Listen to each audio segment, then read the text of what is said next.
पन्हाळा तालुक्यात आलो आहे आपण. बऱ्यापैकी 60 फूट केसिंग आहे त्यांचं आणि त्या 60 फुटा केसिंगमध्ये आडवी होलं मारायची आहेत आपण. आपलं जे मशीन आहे ते SS Lohar bore casing machine Pimpalgaon Khurd. आणि वरती एक त्या आडवी होलं कशी पडतात त्याचा एक डेमो आपण दाखवतो ते बघा.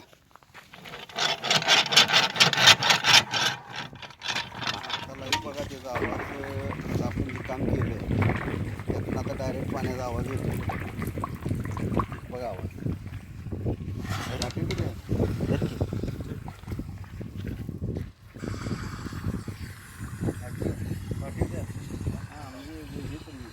आणि मोबाईल फोन करून पाठवा पहिला आणि मग सांगा.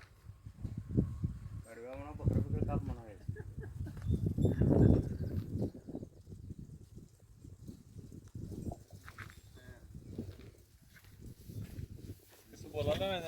पाहिजे ना